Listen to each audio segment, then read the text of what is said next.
Aloha, this is Alara of Sirius, and you're watching 1 Foot in 5D. My guest today is Rob Counts from The Edge of Wonder. Hi, Rob, how are you? Hey, Alara, thanks for having me on. Thank you. You know, I get to hear all sorts of, everybody's got a different formation of my name. It's very interesting. I'm sorry, how am I supposed to pronounce that? No, everybody that I talk to has like, it's Alara, it's really supposed to be Alara, but everybody says, Okay. Everybody has a different variation, and I think that's You got really it. funny. And Alara it is. I don't feel the need to correct, though. It's fine. As long as it's an A name, we're good. You know what I'm saying? That's good. Yeah. Although not all A names would be appropriate here, would they? Okay, yeah. Word, I got that. So, so how are you? You just recently got back from Australia. Yeah. So how was your trip down there? It was a very super normal trip. I'll tell you that. It was not, I was expecting it to be, I don't know, a little bit of a drag, to be honest, because it was like a 3-week trip or a little bit more. And I didn't really like the idea of having to be away from the office for so long because we have so many things going on in New York City. But to my surprise and delight, a lot of just really unexpected things happened there. It was much more of a spiritual trip than I thought it would be. And it kind of helped me really get back into myself a little bit, which is really good because we're working so hard all the time, you know? Yeah, that's super cool. That's cool. So did you get to see kangaroos, man, and koalas? Koalas definitely up in the trees, getting high on eucalyptus. Do they really get high on it? They do. Yeah, they do. They're Is that just why they in eat the it? zone. Yeah, no, the eucalyptus actually gives them a charge, actually. So, Oh, I didn't know yeah. that. Huh. Yeah, and you know, it's really interesting. There's over, I think, 730 or over 730 different species of eucalyptus in Australia. Eucalyptus is just everywhere in Australia. And yeah, kangaroos, I definitely saw 1 or 2. And unfortunately, I saw some as roadkill because they end up jumping into the streets a lot. But yeah, like it was a great trip. The craziest thing we probably saw was that spider that we got on tape that we actually published to Edge of Wonder as a goof. I don't know if you saw that video yet, but that was the biggest spider I've ever seen. It was probably like that big, and it was just crawling around on a rear view mirror, you know? Oh boy, we have some brown ones here in Hawaii that like they jump too. So when you see one, it's not just like, oh, that's a huge spider. Ah, no, it will jump at you. Like yeah. And not okay. No, no, don't invade my personal space, man. Yeah, we're good. No, and man, in Australia, it's not just these spiders. Like everything there that could be huge and scary is available. Right. I mean, you know, you're out there. You would go outside, and like me, you're with weird people who like to look for UFOs, which is great. I love it. And you're all looking up in the sky, and then all of a sudden, this winged creature, this big, just flies by. You just see this black thing fly by, and it's a fox with wings. It's their bats. Yeah, they have those giant bats there, don't they? I've seen those those are real. Dude, I've seen them on the internet. No, they are they're not real. Oh, they're real. They're real. Whoa. And everyone in Australia is just like, oh yeah, mate, that's all bats, you know? And you're like, no, mate, not okay. Not normal. No, you don't. Yeah. No, that was a flying demon or something. Like, well, I don't know what that was. It's a miniature Draco. Yeah, right. Something. Whatever. A descendant of the dinosaurs. It's a pterodactyl with fur. A pterodactyl with fur. No, but we're joking about it. But Australia is a really great place. There was, you know, it just felt like, honestly, it just felt like being in the States, but like somebody went back in time and adjusted the timeline. So you're walking around and none of the brands are the same and everything's a little bit different, you know? Yeah, that's cool. That's super cool. Yeah, Ben told me about some of the stuff like, you know, I don't know, some of the weird Illuminati. Yes. Symbolism. So speaking of which, we just got done shooting an Australia Illuminati symbolism episode, which goes into their national parliament area, and it actually breaks down as much stuff that we could find, and it is crazy. I mean, it's just infested infested Wow. with Illuminati symbolism. Excuse me for saying that word. Yeah, you don't say it on your show. Why are you saying it on mine, man? Oh, I just forgot. I do sometimes. I forget, and then I'm like, oop. But yeah, it's okay. We'll survive. Okay, so I caught you did what do you call it? Like a lecture at Disclosure Down Under, and I watched that, and I found some things in it to be quite interesting, and sure. I'd like to maybe start with some of those things. So sure. So you're talking about the presentation that's on edgeofwonder.tv, right? Yes, the presentation that's on edgeofwonder.tv. I'm not sure the title of it, but it was your conference lecture from. Yeah, so Disclosure Down Under. It's called the Highlight Zone, and it's I think we're calling it part 2, because we had one that was like Dimensions of Disclosure. We did one of those, right? Right. Yeah, it was pretty good. So I found that some of the stuff about Toth kind of interesting. I kind of wanted to start there. Yeah. So the Atlantean connection and like who Toth really is, that is pretty interesting. And I think that's what, to be honest, it's for people who have invested themselves in Hermetic teachings, it is very controversial what we unveiled in that presentation, because what we found is very uncomfortable. And the reason why actually I started digging into this whole thing in the first place was one, there's symbolism in our everyday life that I didn't understand. And 2, in my research, I have found that all of these strange religions and philosophies in society all have their foundation in Hermeticism. And those philosophies and religions are all extremely evil now. And so that doesn't necessarily, I'm not trying to say anything, like people have to dig into this for themselves and come to the truth themselves. All I can do is provide the information, find the things that I came across, and allow someone to go ahead and dig into those things themselves. But what I have found is that there is an enormous amount of angst when I present that information, because people have invested themselves in Hermetic teachings. Right. But Hermeticism by nature has the root word Hermes, right? And we all know that the Emerald Tablets of Toth was written by a guy named Hermes Trismegistus. Right, who I've studied. Right, so you have this guy, Hermes Trismegistus, okay. And then you have this other guy named Toth, who is a god in the Egyptian pantheon. And I thought, that's interesting, right? So you start digging from there, and you start finding the darndest things. How this figure, Hermes or Toth, has just managed to appear in all of these cultures throughout, our history, over and over and over again. It's not just one. We're talking about pre-Atlantean, then you're talking about like going through the Babylonian times into ancient Egypt, Greece, Roman, Nordic. How is this guy doing this? What is it? Okay, now you could say, well, these are just foundational. These are just foundational, religions or something like that. Right. But I think you'd be a little bit naive if you just brush this off and you don't really start digging into that, right? So what's your theory on how this is happening? Man, well, we kind of reveal the entire thing and bring you through the entire thing in our presentation at Disclosure Down Under.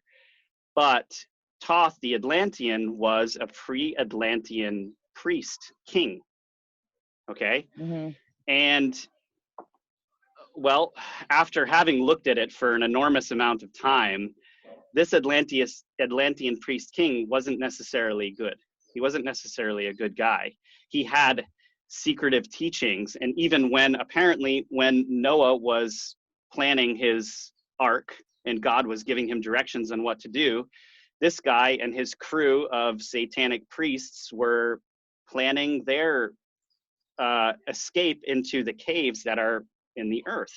And this is how they survived. And then now if you think about it, we just did a whole series on cannibalism on edgeofwonder.tv. And so the reason why I am understanding the entire history here is because the dig was massive. Like we're talking biblical stuff, like right down to Cain, the Canaanite, the Canaanites, I guess that's how it's pronounced. I keep getting corrected on that. Okay. So the Canaanites. Canaanites or Canaanites? Canaanites, I guess. Canaanites? That's what I understand. Cain and Abel. I'm not the best, but no, it's actually different because Noah's son was there. Noah had a few sons. Okay. And I think there was a good guy named Shem, and I have so much in my brain right now, I'm forgetting all of his sons' names. But anyway, one of his sons had a son named Canaan, okay, Cannan or something like that. Okay, so that's where the Canaanites come from, all right, because Noah cursed him. Right. And now that's its own story in and of itself. Right. Okay, but the like when all of this was going down and the flood happened, it wiped everything out, right?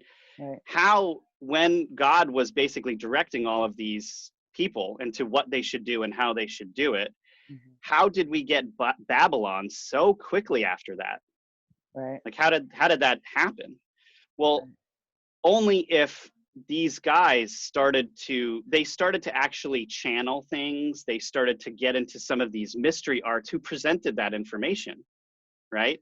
Like you're talking about these cultures that had been wiped out, and all of a sudden these guys who are being told, look, spread all over the earth, don't come into one place. All of a sudden they're like, let's form a one world order right here in Babylon, right? And I mean, that's what they did. That's what they tried to do. And it was sick. It was demented. I think it was Nimrod, who is a descendant straight from Canaan.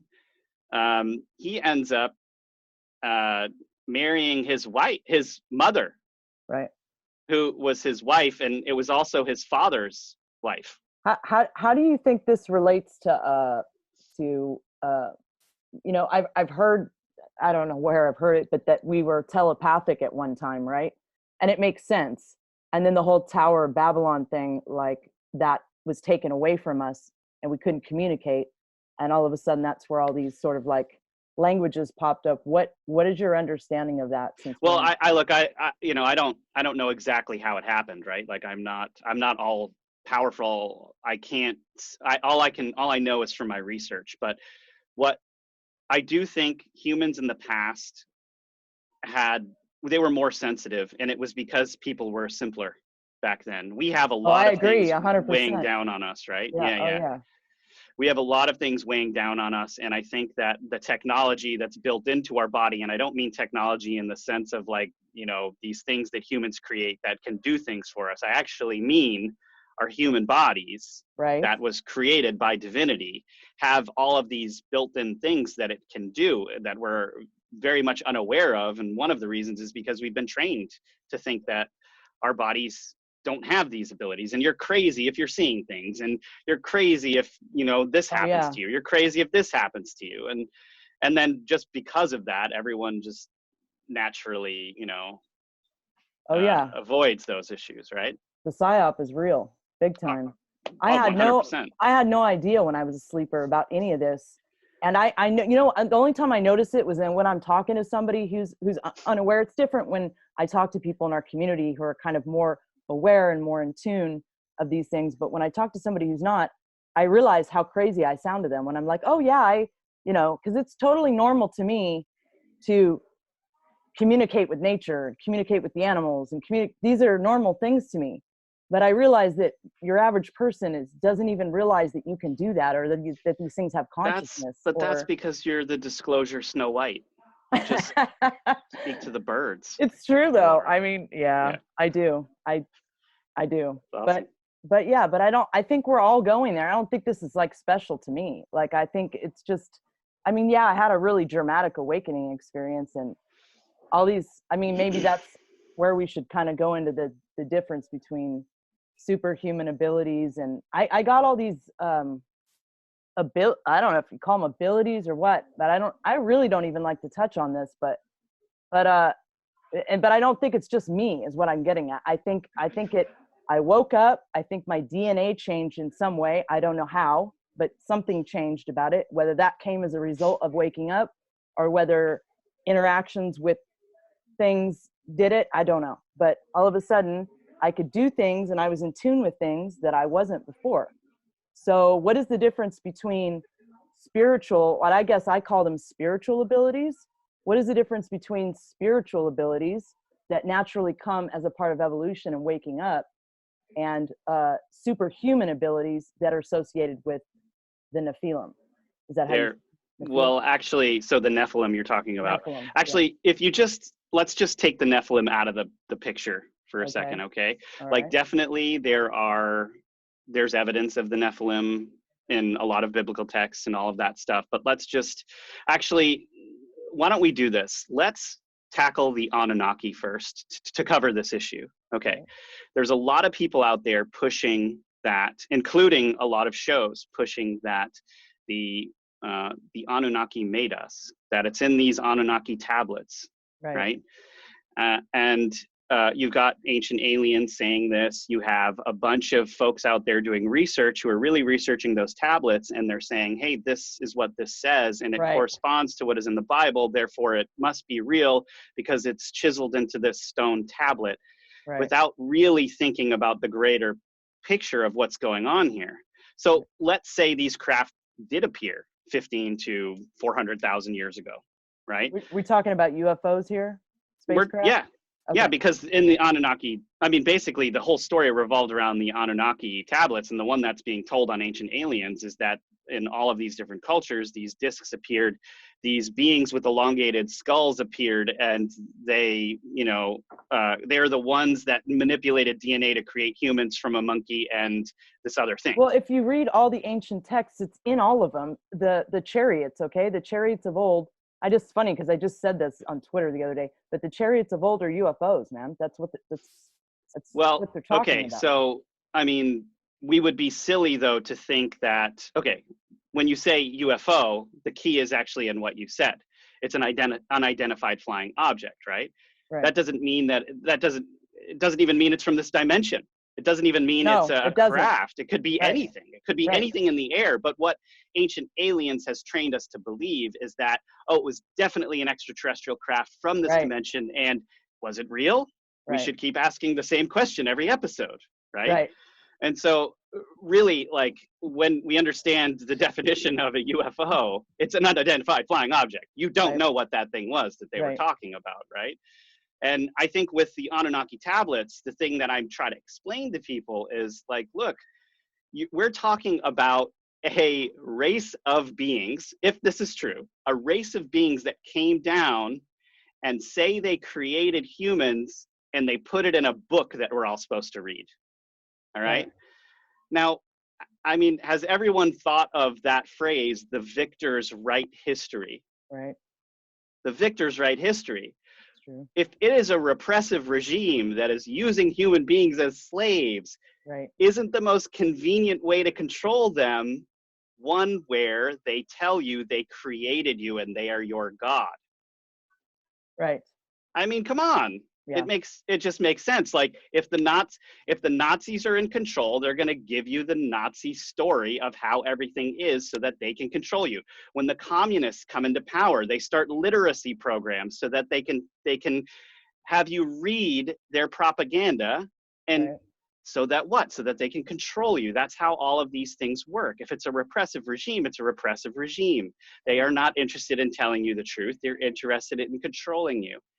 And now we have these tablets that are saying this, and you have this group of beings that are doing these things, right? Mm-hmm. And now what they've told you, and this is where it gets really interesting, is they're telling you that they came from the sky, that they crossed DNA to create the human being, which was supposed to be a slave race. Right. And now, what other books are that in? Well, if you actually do a bunch of research onto the occult and all of these different books that are out there, I'll give you an example. One of the guys that came forward, named John Todd, who said he was in the Council of 13, which was a part of this Illuminati, Right. Illumidonkey. They basically, he said that the Necronomicon exists, that there were 3 of them. One of them was in Manhattan, even at that time. This, like, I'm in Manhattan. It was here. Right. Okay, and the creation story in that book is that these discs appeared in the sky, this race came down, and they created what? They created humans. The Luciferian doctrine, the doctrine that they have, that they use, that these Rothstonkies use, I don't want to say their name. No, that's good. Is the same one that's being pushed in the Anunnaki tablets. It's nearly a replica of that. Go on. No, go on. I get confused between the Anunnaki, you know, and you know, say the Draco, for instance. When people say the Anunnaki, or is it just all these sort of like negative beings? It's one general term for them, because okay, when I say Anunnaki, I'm referring to a specific type of being that was down here at the time. But the ones from Mars with the elongated skulls, is that who? Well, it's not. I'm not an expert on where they're from. I think they were not from. I think they were from a much further place than Mars, personally. But some people might say that. I don't know. Okay. Like the way that the story goes, apparently, is the Draco Reptilian are from a much further galaxy. I think it's actually a star system called Draco. The Law of One says they're from Orion. They're from Draco in Orion. Right.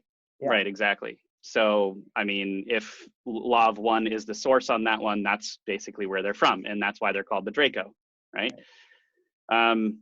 Yeah, so those are actually separate beings that actually burrow into the earth, and there are several different kinds of species of these things. It's not just one. There's some with, you know, elongated noses. There's some with more flat face that we've seen in some of the art.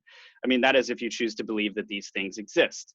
I have seen multiple photos of people, I'm sorry, not photos, videos that have not been edited of people's eyes changing into slits, and I can't explain them. I've seen it too. Oh yeah, yeah, I have a bunch on my phone. There's some politicians who have this that happen from time to time. That can't be explained. Now, if you look into different cultures, you'll find that there is different evidence of these things, and there's also different stories that you find. Okay, in the Hindu and or Chinese cultures, even though those are very different, but I have found that there are stories of these beings that come out to teach, and then if you learn their things, you actually become their species. And what does that sound like? Well, that sounds like more like possession, perhaps, than it does. Becoming someone's species means you're actually changing from a human being into something much more nefarious. And so if these things are true, if these legends are true, which, to be honest, after the complete SHI show that we're in right now, I'm more willing to believe what's going on in these legends than I am with what the mainstream media and science is telling us, because those actually have been manipulated by the entities that are trying to control us, right? Plus, look at the ones where we've seen all this weird stuff with the eyes changing and this kind of, we've seen the weird things happen on camera, and we know cameras catch things. We talked about this when I was on your show. The cameras catch things that the eye can't catch, right? Yeah. So where was I going with that? I lost my train of thought. So yeah, it just so happens all these folks are in media and politics. So ding dong, hello. Well, okay, and we know if we're seeing these things happen on these people on TV, which there are actually multiple different videos of this, right? Mm-hmm. Well, what are those people doing? If you who are they in league with? Who are their friends? What meetings are they going to? Are they a part of the Freemasons? Are they hybrids or are they possessed is the question. We don't know. I don't know. And the thing is yeah, and that's the thing is I don't think that there's one show. I think it's complicated. I think there's a lot of different answers for these things. And I think oftentimes, especially nowadays, people are looking in the extraterrestrial realms for this, but actually I believe that these are more there's a lot more extra dimensional things, than there are extraterrestrial. I don't even really think there's that. I mean, I could be wrong. Like you said, I don't know. Okay. I only know from my research and studying and trying to connect dots, with my human brain computer, which isn't all that. I don't think we can understand in this density, but But it seems to me that the majority of them, they're not third density, and I could be wrong, you know, they're not third density entities that are physical, that are flying in spaceships from other planets. It appears to me that the vast majority are simply interdimensional. They're which, you know, that whole topic can get you going too, because if that's the case, there's obviously a dimensional design and structure to this whole evolution process. Why are all the ETs aware of this, and they can manipulate through the dimensions, but yet we seem to not be able to do this right now? Well, we seem, you know, yes, that's why I use the word seem. So that's obviously the way things really work. So why aren't we at that level yet is the question, right? So, well, some of us are. Some people are, but they may not be allowed to show that, I think. Okay. Right. So if you like, what were those monks in monasteries doing back in the day? Why were they there? Right? Our bodies actually have been built with the why do you think all these alien beings are here? Right? We try to explain this to people. Like, why Earth? It's like true. The universe is gigantic. There could be all kinds of planets, multiple planets with lives, with beings. Why are all of them? Why the obsession with us? Yep. And this ghetto, I mean, I don't mean it. I love Gaia, and I love, there's so much beauty here. I don't mean it like that, but it's a ghetto right now. Let's be real. No, in a way, okay, so we have two things going on. We have, in a way, like the garbage dump of the cosmos, but at the same time with that, you have the ability to grow out of it into something that's amazing. Like, think of soil, right? When you plant a seed, when you plant something, you're planting it in the dirt, and you put what in the dirt to make it grow? Like actual shit, right? Right. Excuse my language, but you do. It's true. Yeah. And then all of a sudden you get this amazing flower to grow out of that, right? Like if you look at where we are right now, and a human being, and where we're at, and the cultivation process that can actually happen in a person, therein lies the secrets of the universe. And everyone in here is like looking for knowledge, right? You are totally, absolutely right. That's largely why I don't like to talk to people about the traumas I've been through and things I've been through in the past, because I literally don't look at any of my trauma in a negative way. I look at it like, if those things hadn't happened to me, my heart broke open from trauma. I am so grateful for every traumatic thing that I ever experienced, because it made me, I don't even know how to explain it. It made me see, it made me feel, it made me appreciate the fact that I feel and see.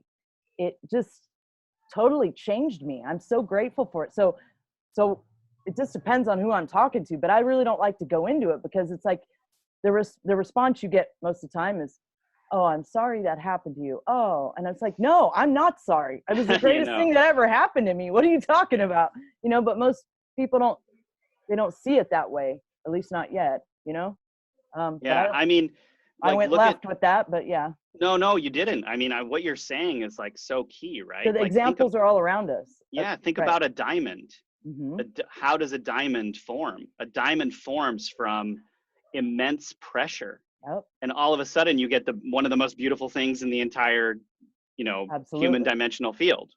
Absolutely. But it's because of the pressure put on you. So in this world that we live in, with all of these things coming down on us all the time, you can either buckle, or if you just change your mind and you let go and you become a more selfless person as a result of those traumas, you actually, those are the key to your freedom. And all of us here, sometimes we don't understand the gifts that we're given. And okay, you could be sitting at home right now thinking like, well, what do you know? You don't know what I've been through and stuff like that. But all of us have our stuff.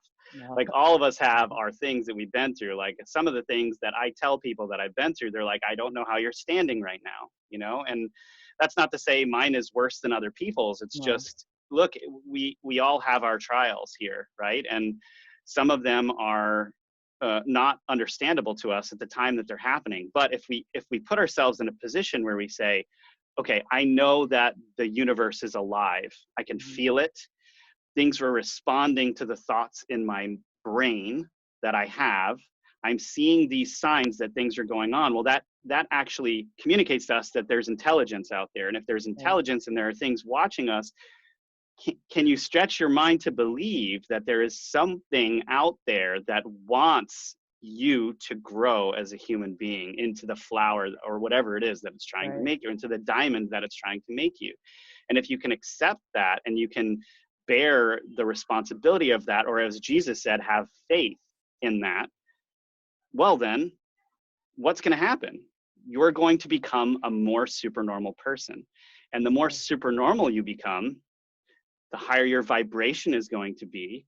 And the higher, and you were saying earlier, like, well, I don't think we can actually see those things in this dimension, or we can understand those things in this 3D dimension. Well, if your body and your mind is no longer in a 3D state, then you're going to be on the level of whatever level that you can reach, really,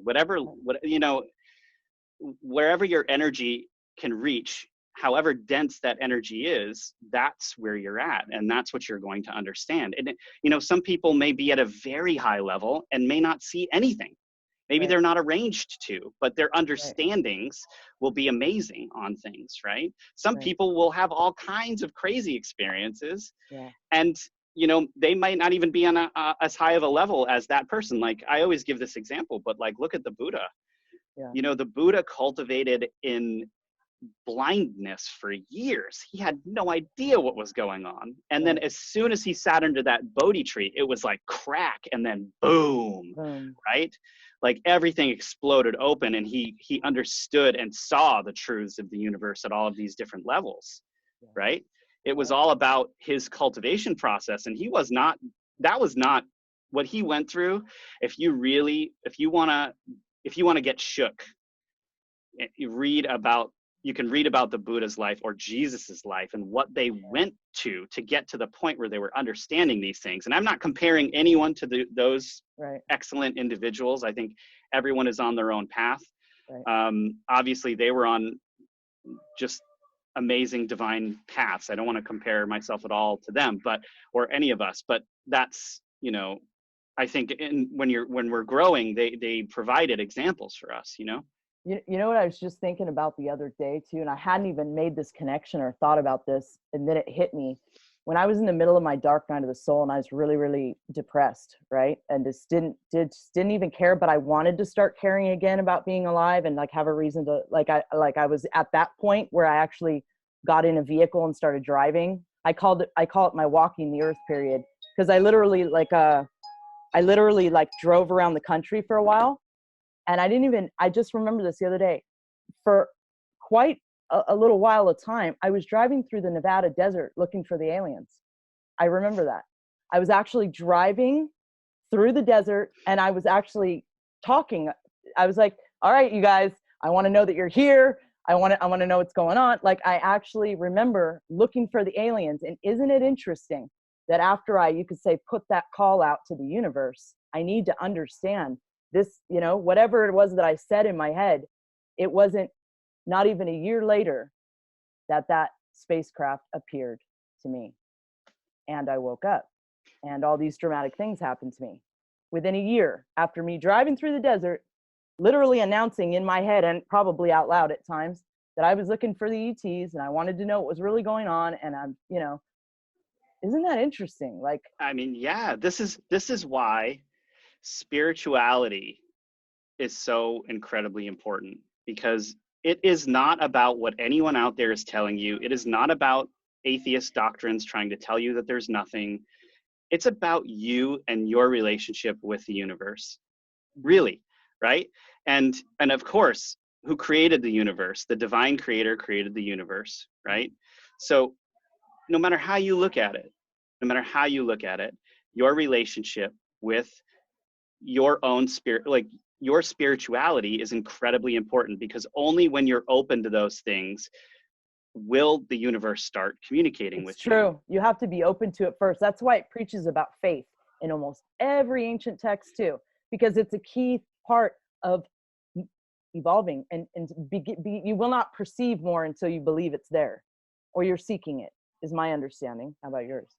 Yeah, no, I like 100%. That has been my experience, right? And then in addition to that, I have found for myself that the key, the key is letting go and compassion, Yes. really.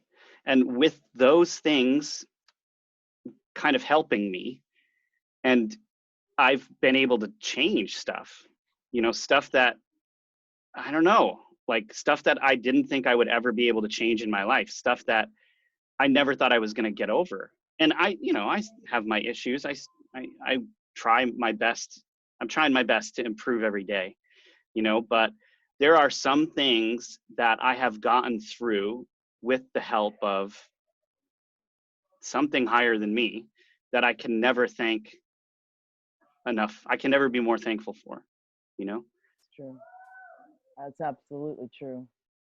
I'm so great, just like we talked about, I'm so grateful for the painful things now. I never thought, Seriously. if you would have told me back then when those things happened to me, that there would come a time where I would become this person today that serves the creator, and tries to serve mankind every day the best that I can. And I fall short, I'm human and I have my issues, but that I would become that person and I would be happy and I would sing with the birds and treasure everything around me and be present, try to be present in every moment and be grateful, totally, deeply grateful for every painful thing I've ever been through. I would have told you were out of your mind. Of course. You know what I mean? Yeah.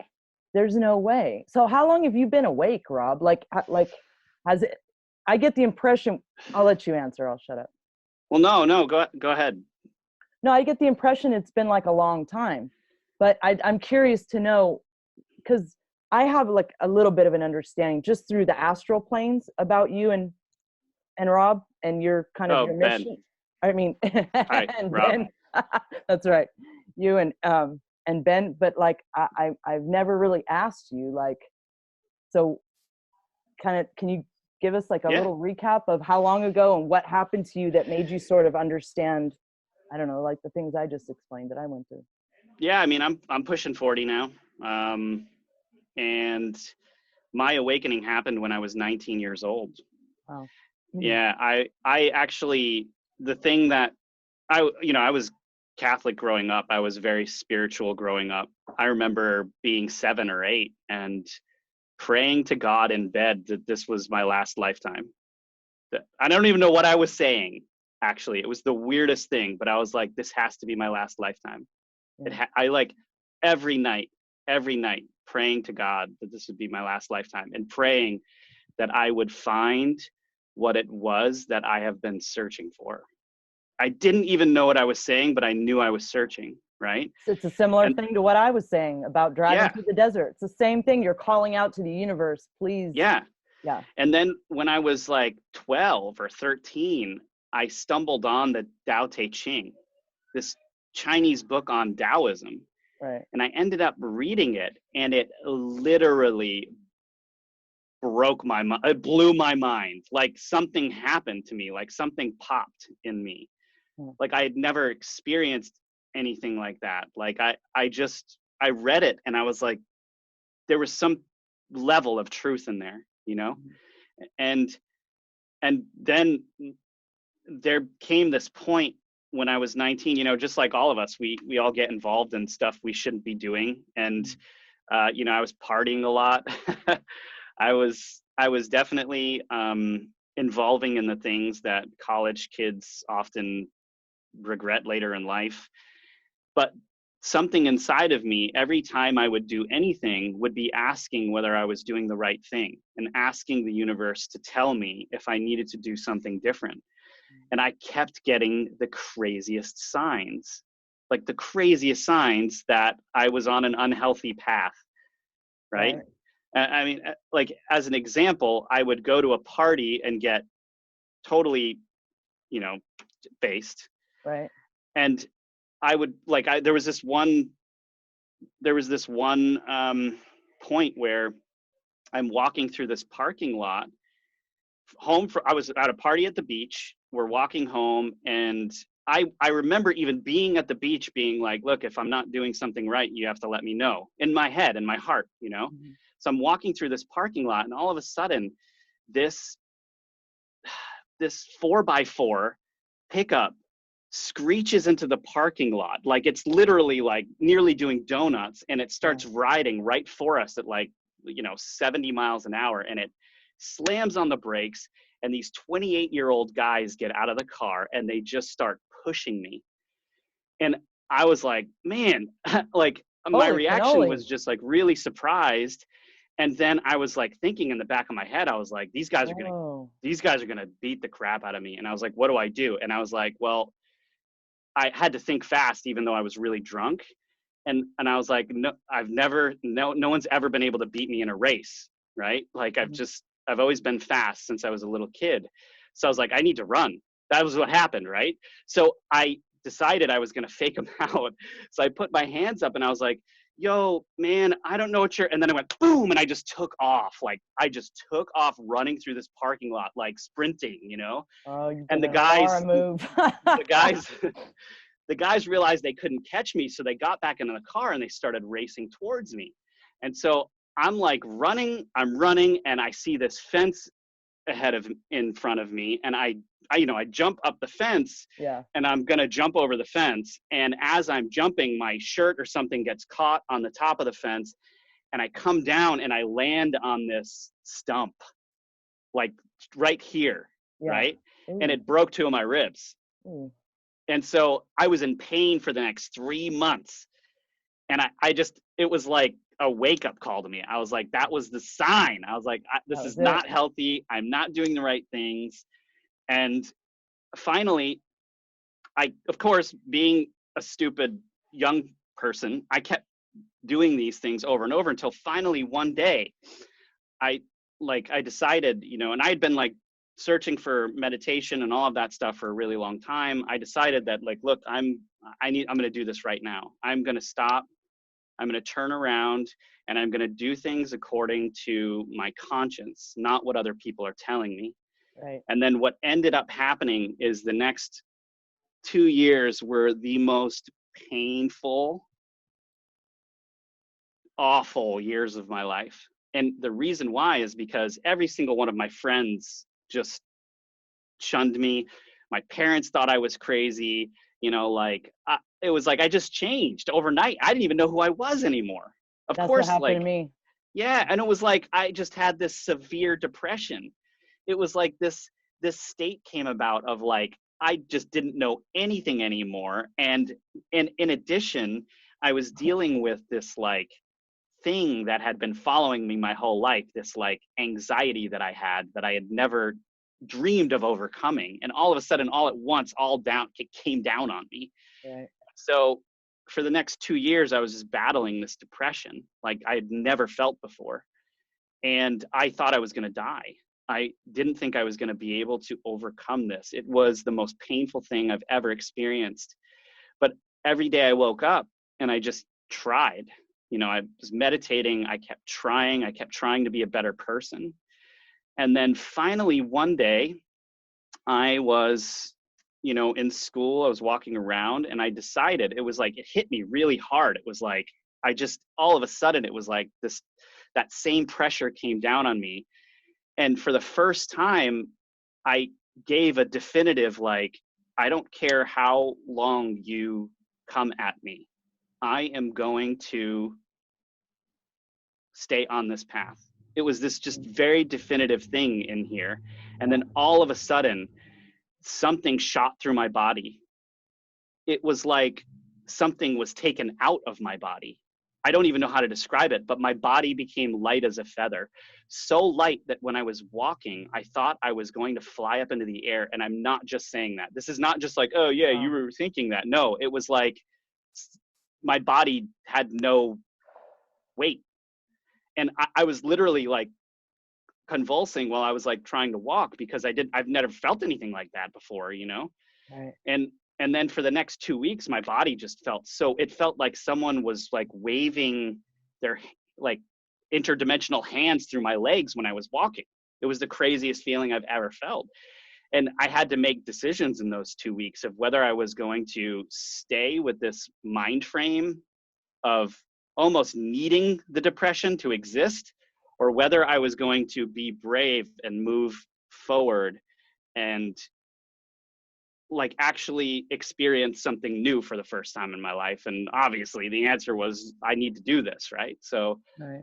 I pushed through, and since then depression has never been able to touch me like that anymore. I mean, everybody goes through stuff, but not like that, you know? I don't know. Big part of it for me has been, I went through just like you though, the depression thing. Like after I first woke up for like, you know, and you're not everybody usually says the same thing. They go through this depression right after they wake up, and then everything seems to pop and they get on this new level where they just sort of are like, whoa, you know what I mean? And they stop tripping on all of it. But I see, I lost my train of thought again. I do that a lot. Yeah, it's just so beautiful. You were talking about the depression and, you know, going through, getting onto that next level and stuff like that.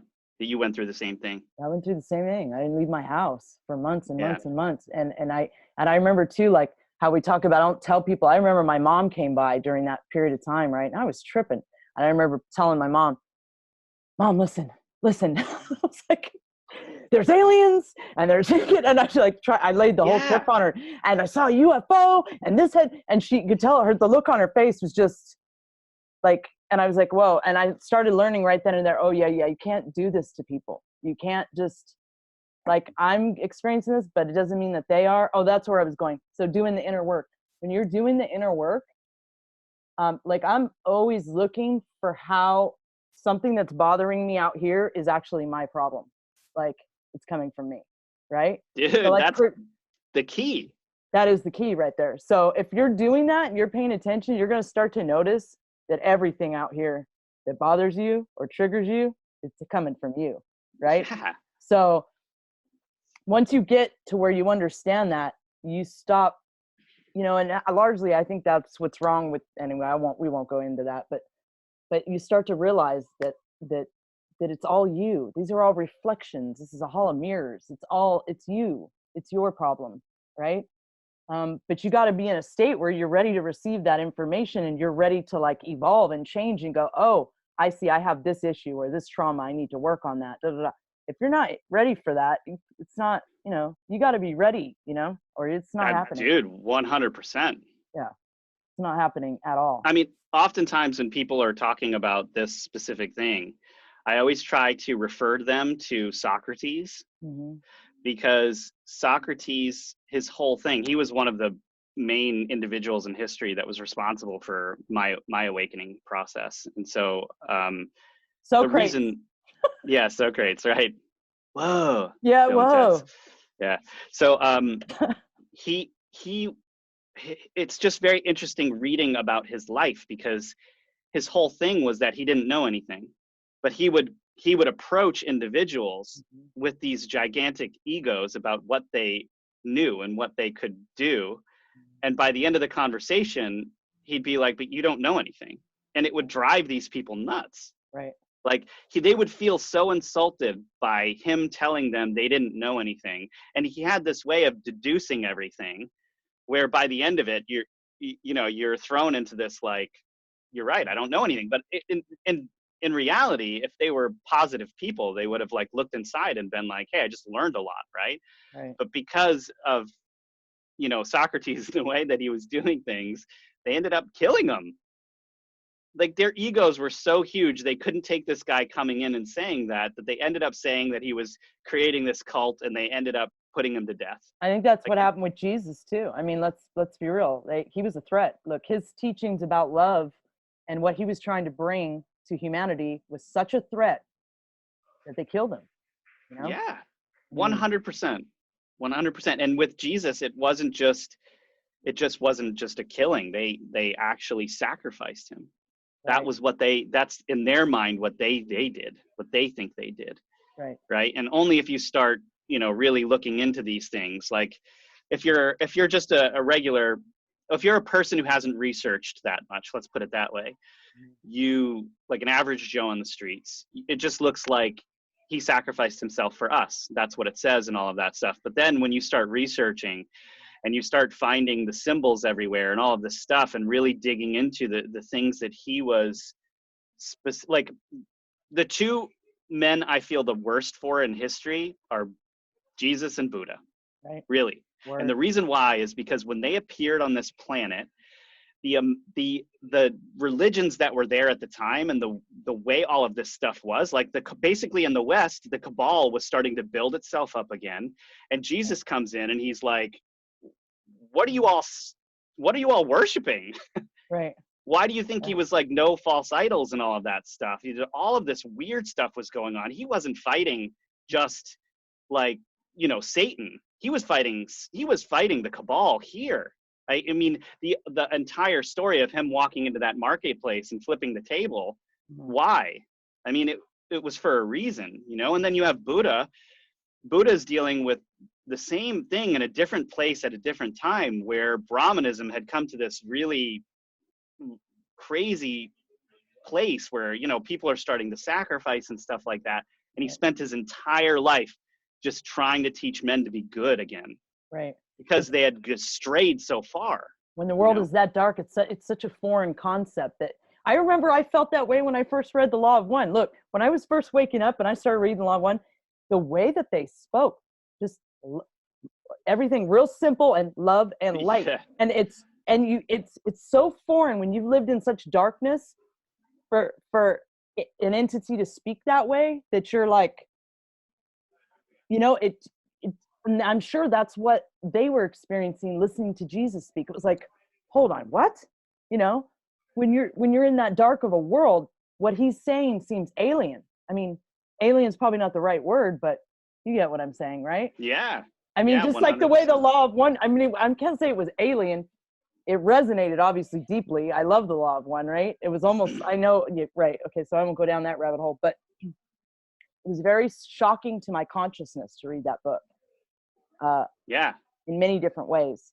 And you know what it says in the Seth material? And this is something I want to ask you about too. So it says that Buddha and Jesus were speakers. So it says there's like these, have you ever read the Seth material? No. So before I go there, so how do you feel about channeling? So somebody told me they would like me to bring this up with you. So how do you feel about channeled material? I think it depends on a variety of circumstances, because when you start talking about channeling, now you're involving the issue of possession. Now, when I say that, people might freak out and be like, oh, what? Blah, blah, blah. No, that's not what I'm talking about. What I'm talking about is the issue of possession and the issue of channeling. They're sort of like there are two things that need to be brought up when you start talking about channeling in the first place. There's a lot of people that can actually channel, and that might tell you something that they heard or that they saw. The issue is that as a person, if I am not in an extremely empty state of mind where I have no desires and or anything like that, and what I tell you is going to be true, right? But let's say you say something to me before I start channeling, and something triggers me, and I have some issues in my heart, and then I go to try to channel. Everything now is coming in through that filter, right?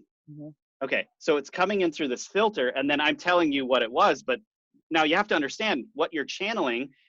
It's not like I'm talking to you here. I can see you. I can look into your eyes.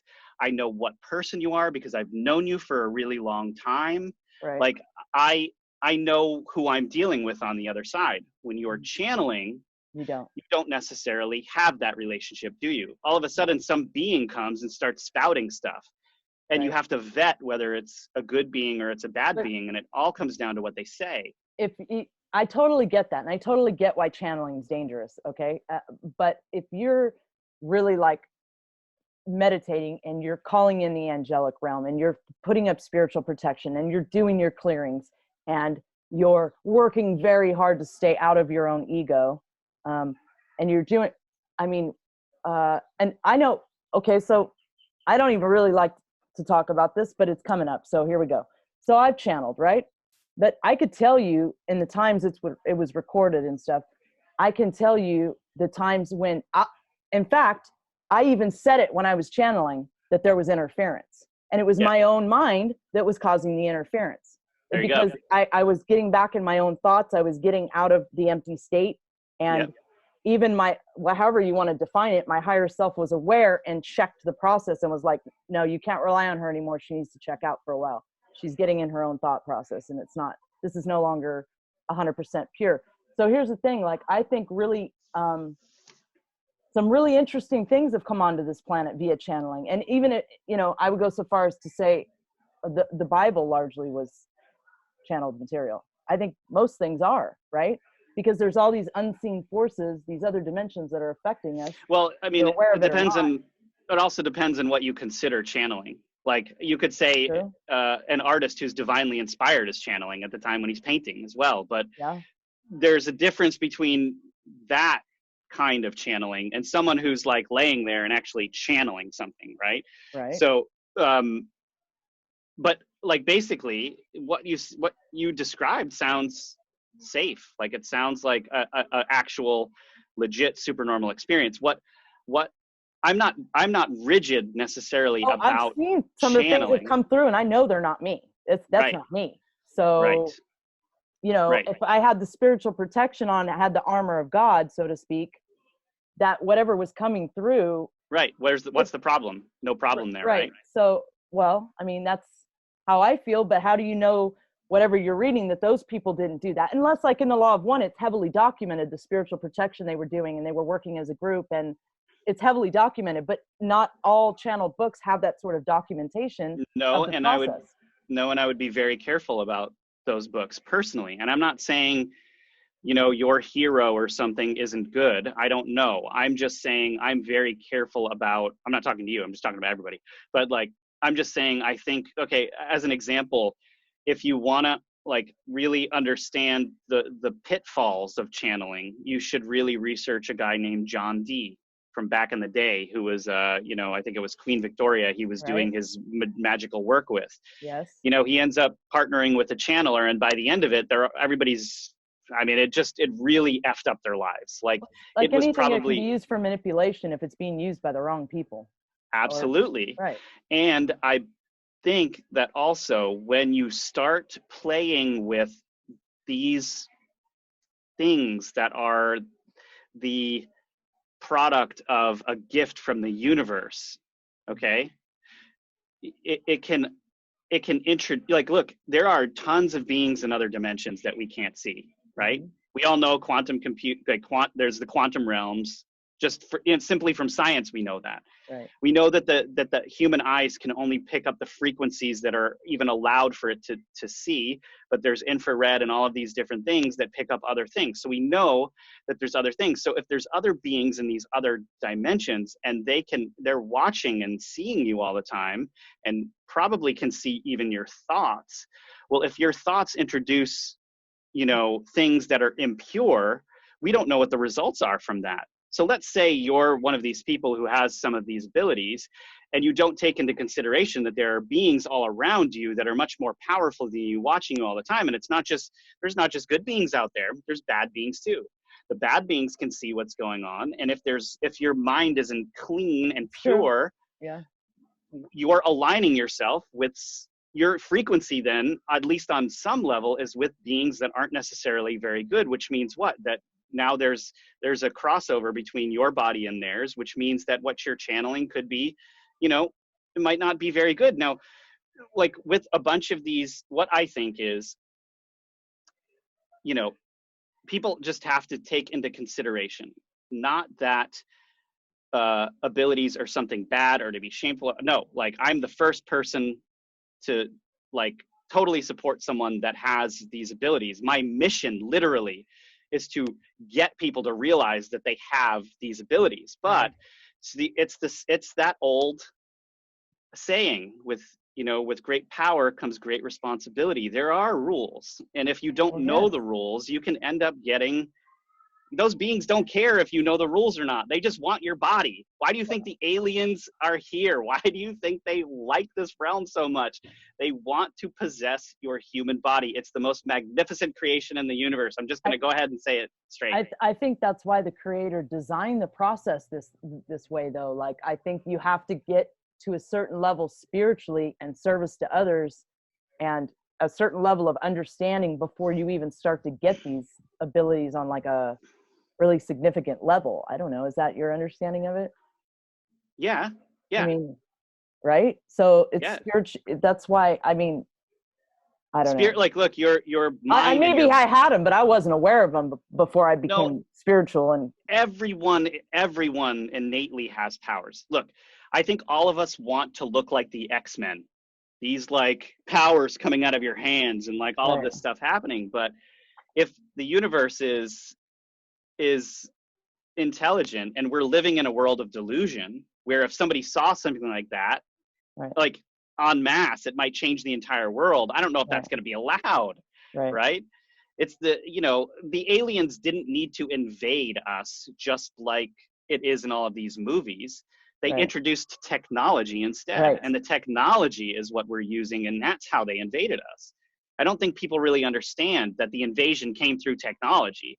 And every time you text, every time you do anything, all of that stuff is going up somewhere. They call it the cloud. Well, where's the cloud? And who's do you think it's just the CIA looking at that stuff? No.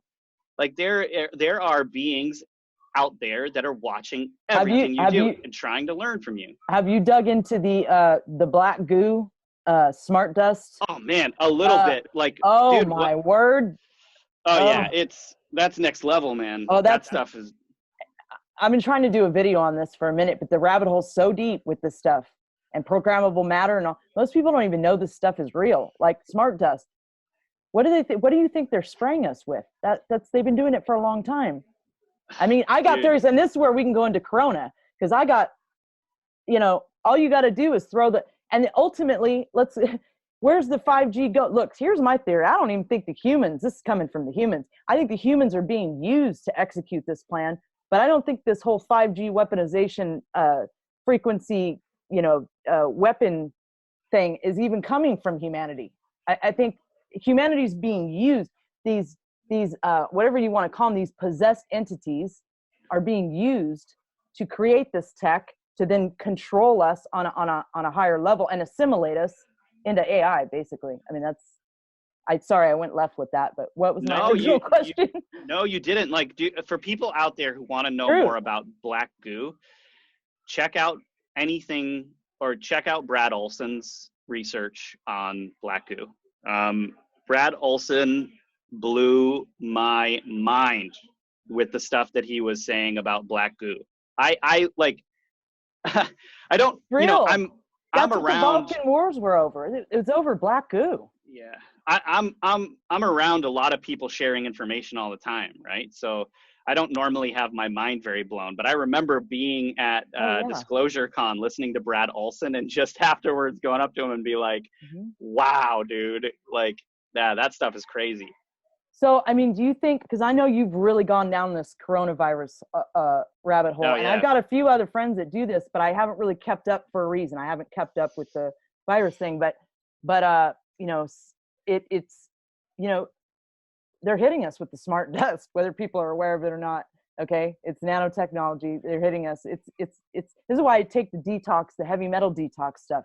This is like a daily part of my life, and it's half the reason I live here too, because they don't spray here. But all they got to do is kick that 5G on, boom, that's it. And they're now controlling, and who knows?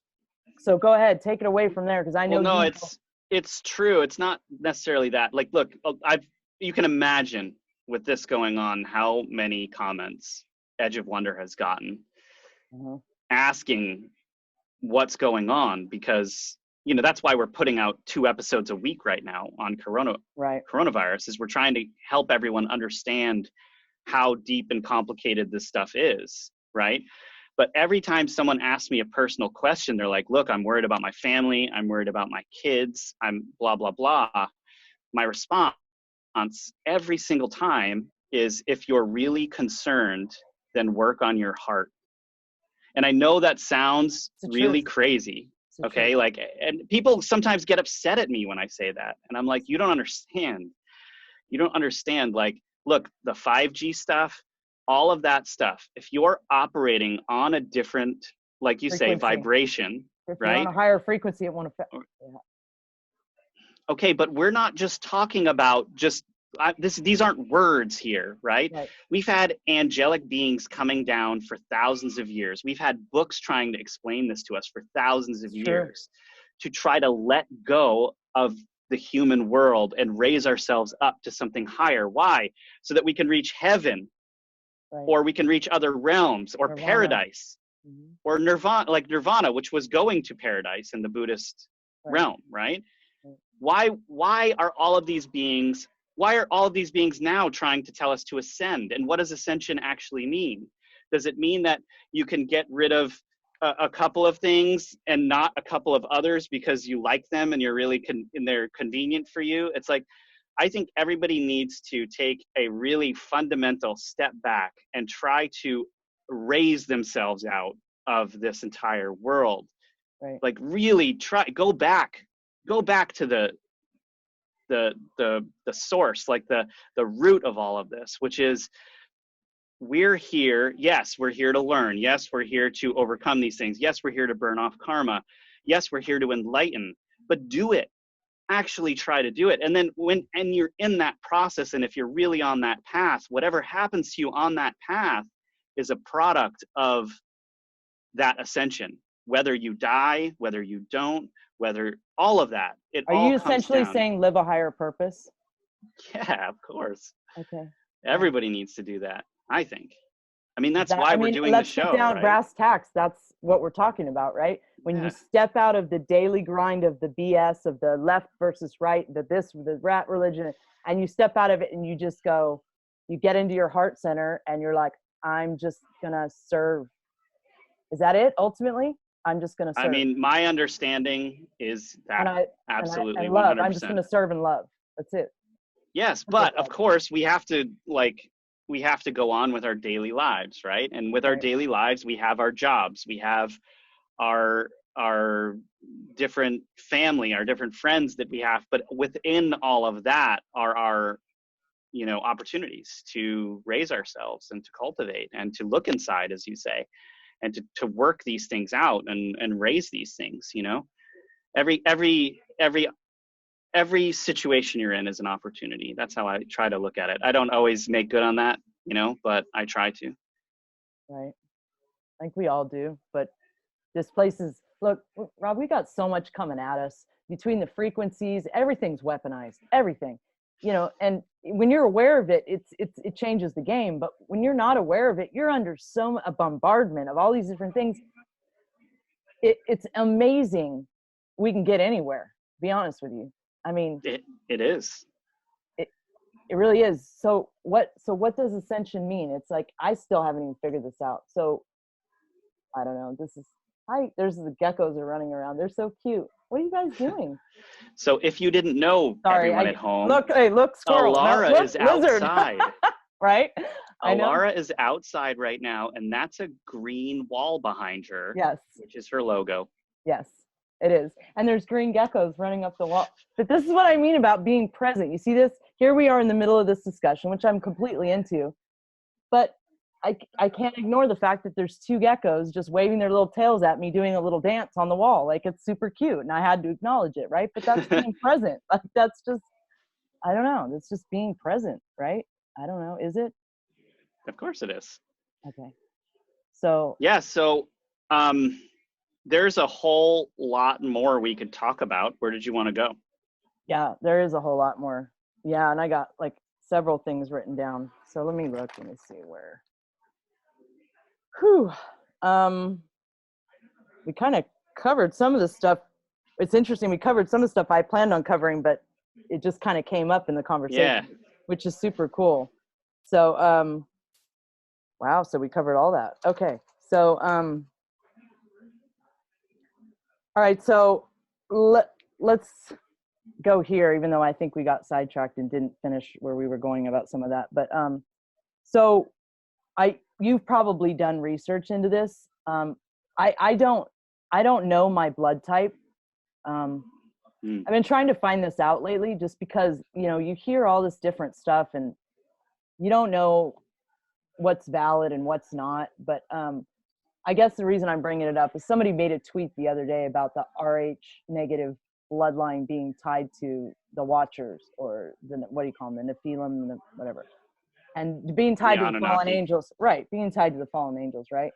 And I'm thinking, have you done any research into this? I mean, I wonder if our blood types do have some sort of like bearing, because it seems that more people tend to have these contact experiences, whether they be of a benevolent or a malevolent nature. They seem to have them if they're ever, but I don't know. I know you've probably done more research into this than...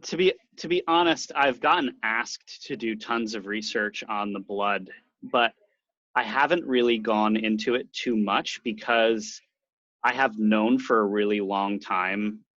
Well, personally, I feel like I've understood for a really long time what the Anunnaki were up to, and the slaves that they were trying to make us, right?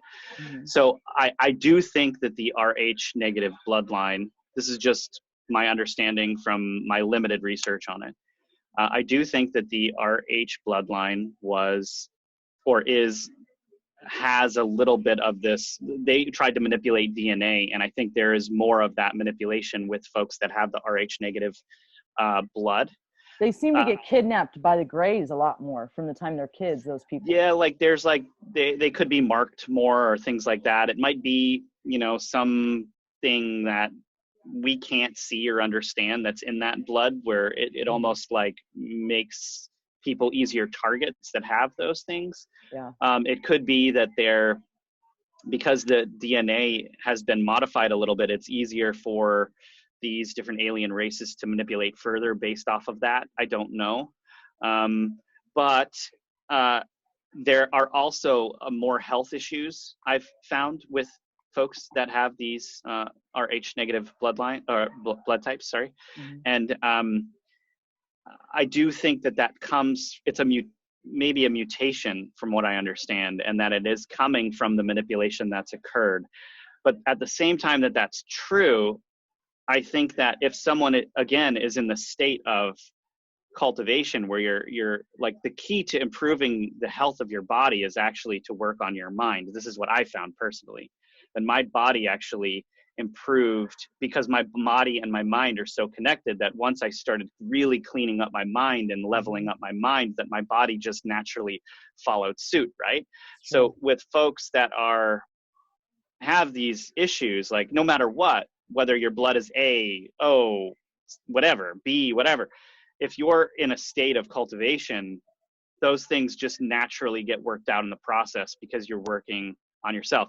This is the same thing, actually, why for a long time I kind of didn't really look at astrology too much. And it wasn't because I don't think astrology is true. It's more that I didn't personally want myself to be constrained by something that was telling me I was this way because I was born at this time, and right. This is just natural, where I know if I'm at my best and a selfless state, actually you can break out of all of these arrangements that were put in place for you and become the altruistic, like true self that your soul is actually trying to help you become, I agree 100%. Absolutely. At the end of the day, I have a lot of friends that are, whatever you want to call them, contactees, experiencers, that have had these sort of experiences. And it seems to me, and I've had a lot of them tell me the same thing, that if you, whatever you believe, that's when you're going to pull into your field. You know what I mean? If you're afraid, you're going to pull fearful things. Once you stop being afraid, and you start, I don't know how to define it, but like I've had lots of crazy paranormal experiences, but I really never had like gray ETs kidnap me, or not that I remember. And and I trip out on that stuff sometimes because I know it's real. I know it happens to people, but that's a whole nother rabbit hole. So we shouldn't even go into that. We should probably touch on the coronavirus more. And oh, that's cool. Yeah. I get squirrel. You see me, I just squirrel, and then I go on a whole nother. No, it's cool. So let's come back to the coronavirus in a second, because you touched on something I want to talk about, which is I've noticed that there are a lot of people who still have fear of things. Right. Okay. And like whether they're having nightmarish dreams where they're being faced with something that makes them very uncomfortable, or it could even be in their personal lives. There's this fear that they have of certain things, and especially of specters and of things in other dimensions. Like, I get messages about this all the time, right? So basically, okay, I'll just tell a story really quick. When we were writing the Deep State series, I had to get really deep into what the heck was going on with these bloodlines, right? And I realized a lot about a very specific bloodline that seemed to be the occult center, or one of the occult centers of the entire Illuminati, as it were, right? And so I was having all of these experiences at the time, and it was really very quite strange. But one of the craziest experiences I had was a lucid dream, where I was in an elevator. I was going up, and I'm surrounded by a bunch of people, and a woman gets on the elevator, and we're standing next to one another, and we know who we are. And she was the head priestess of this family. But these people are always like lawyers or business people. And so she was dressed like that. Right. And she knew who I was, and I knew who she was.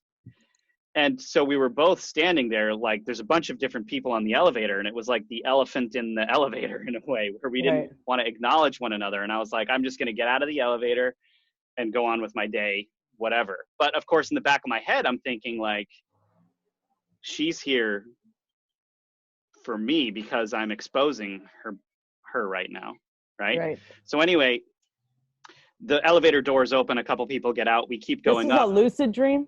Lucid dream. Wow. Like, yeah. So, okay, the elevator doors open again, and I start to leave the elevator.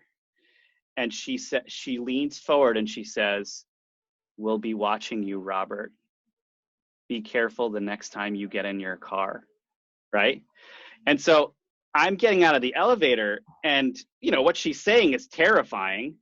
And what did I do? I actually I turned around and I stopped the elevator door from shutting. And I looked at her and I was like, "You're going to come at me in here, really, like that? Do you really want to do this?" Yes. Like, I was like looking her in the eyes, right? Yeah. And I just stopped the elevator door and I was staring her down. And then the craziest thing happened. All of these people from out of nowhere just came and stood behind me. All like hundreds of, like not hundreds, but like 20, 30 people just came and stood behind me, and we were all looking at her. And all of a sudden, this wind came from behind us into the elevator, and it blew, her clothes were like blowing in the wind and stuff. And like for the first time, she had experienced fear. And the doors of the elevator just closed. And then I woke up and I was like, man. And then the rest of the day, that dream was like haunting me because it was just crazy. It was a little bit crazy, right? Yeah. And I remember, like, anytime something like that happens, it's to show you yourself how you deal with an issue and what you're still working through. And so most people, if I tell that story to, they're like, "Dude, you're fearless. That's awesome," right? And I'm like, no. To me, there was a lot that I needed to improve, because the threat to her isn't me. The threat to her is the divine creator. Right. She doesn't even realize what she's playing with, right? So if I had said, "Do you know who's behind me and why you should be afraid?" I think her brain would have split apart, actually, right? Right. So I just had to look inside a lot about where my heart was. Like, why was I trying to go toe to toes with her? Like, it's not about me at all. Like, there just seemed to be something like a little bit off in there. But at the same time, it's still, because I was like facing her down, I still think there was like some things in that dream that were like a good result. But the thing is I've just talked to so many people that have this fear in their dreams. And I always wonder, like, why aren't you trying to face down your demons? Like, when you have these things that come at you, you need to face them. You need to turn around and you need to say, "Look, let's deal with this," right? And when you do, like every single time I've done that, every single time that's happened to me in a dream, I wake up right away. It's do you like think if you shut it down, like in the astral like that, like it doesn't manifest here in the third dimension and physical? yeah, no, If you that's shut it down exactly, in the astral plane, right? this is exactly what's so important is like when you're having a dream like that, it's actually an indication that in this field that you're in, there's something going on where you're not dealing with that fear in the 3D, in live, like your life. Right. So you have to learn from those things, and you have to level up, because the dream is a gift to show you what you're afraid of and what you need to let go of so that you can ascend further and not stay at the level that you're at. And if you don't take those opportunities, you know, you're not going to improve, and then you'll just stay in the same place, or worse, you know, you could be getting more and more like signs until they're like knocking you over the head with these signs that you need to improve in a certain way, right? You just gave me a new perspective how to look at that stuff. I just recently started remembering dreams. I didn't remember them before, but I had a really weird one recently that was, and I was a badass in it, you know, like I generally am. Of course. Yeah, I mean, how would I be any other way? Why would you not be? But I'm looking at the perspective differently now. Like maybe that was to teach me, like you did, you know what I mean? Like, yo, you rolled up on her, like all G'd out, like, hey, you know what I mean? Let's take care of this right now. Yeah, yo, you want to go right now? Yeah, you want to go? What's up? But maybe that was trying to teach me. See, I'm looking at it from a different perspective now, you know, similar to like what you just described. You know, maybe I need to change my perspective of how I looked at that, you know, or the way I handled it, or it was a very bizarre experience, but yeah. Yeah.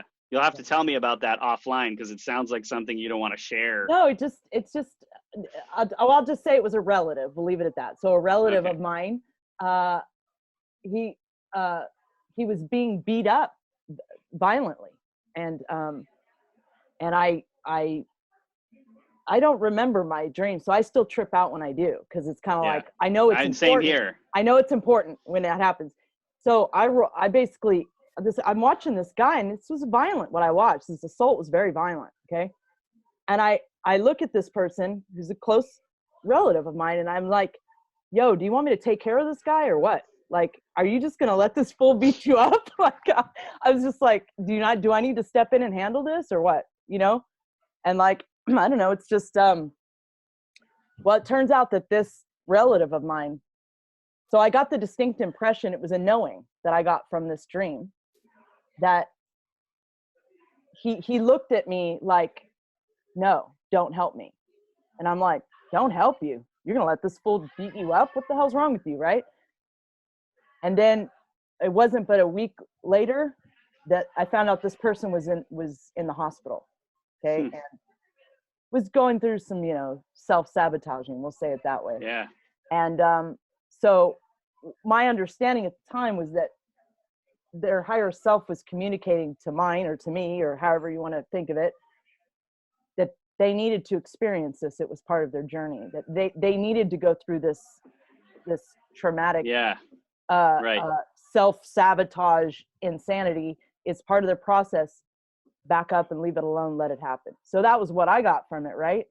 Mm-hmm. But I never really realized to look kind of at my reaction in the situation, which was to roll up and be like the defender, the protector. Like, do you want me to take care of this for you? He didn't want me to take care of it. His higher self was telling me he needed to go through this. Now, in the dream world, it comes out as a violent assault, you know, but I don't know. You get where I'm going with that. No, I do. And I have had so many experiences where I dream, like I don't remember a lot of my dreams. So when I do remember something, I really remember it, because I'm like, something I need to look inside about this or whatever. And I have found that if I'm dreaming about another person and something's going on, if I give that person a call, I'll be like, hey, I don't know if this is true or not, but I'll just like kind of throw it out there. Are you okay? Something or other. And then 9 times out of 10, they're like, how'd you know that? How did and I'm you like, know that? I don't know. I'm just, you know, I have an inkling. That's all, you know? Yeah, the Yeah, I dream think world isn't what people think it is. It's Oh, you can dude. really figure out a lot about this reality when you start paying attention to the dream world, because I mean, it's been the study of people's lives, right? The Mhm. dream world. And I think we'd be silly to just blow it off as like these things, you know, like I do think that there's some gobbledygook that happens in dreams sometimes where it's just like nonsensical, right? It's the But then when, translation though, right? That's failing. It's the translation into this. or it's just multiple dimensions you're seeing and they're flowing into one another, and then you wake up. But sometimes when you have like a lucid dream, like the one of me on the elevator, or like what you were talking about, those oftentimes, more often than not, are something going on that you have to deal with or you have to learn from. And you have to take those opportunities. Why else would they be there? The universe is intelligent, obviously, right? So we owe it to ourselves to look into those things. Yeah, it's true. Yeah. But anyway, back to coronavirus. Yeah, sorry. Yeah. No, so I mean, what do you want to know about it exactly? Because like basically, we've had 5 episodes so far, and there are a lot of complicated factors, but I do think that a lot of patriots out there are blowing this thing off as if it's just, you know, this operation. Which, of course, everything like this, a lot of times, has a big story behind it, right? But when you bring the CCP in on anything, okay, that country, the Chinese Communist Party, has its own deep state, its own fully functioning deep state, and sometimes it bleeds over into the deep state that is the Western world. Well, it's a bioweapon, obviously. Yes. Okay. Well, right. So with anything that's going on, you have whatever's going on in China, who, by the way, has been trying to take over the world for a really long time, doesn't care about whatever deep state want, like the actual deep state that we know of, the Illuminati. If they could, they would take them over in a second. That's why they're trying to buy all of this gold around the world, why they're so invested in the minerals that are in Africa, why they've been stealing all of this intellectual property in the United States without anyone knowing, why they have an army of hackers, why, unless they were trying to take over the entire world, which they want to do with their communist regime, right? The communist, the whole essence of communism was the deep state religion. It was the deep state cult. It is the deep state cult, as it were. And the fact that it still exists in China, where it's just been destroyed and decimated all over the entire world, gives you some indication of how deceptive that version of communism is over there, right? So now you've got these entities over here that are funding stuff, like the Pure Foundation, where that has like Bill Gates and some of the Rothstonkies involved. And then you have this bioweapon that's created basically in a lab in China, which they've basically officially said now that they created specifically to infect people in the United States as a bioweapon to take them over. We also have a quote from one of the Chinese generals that says that.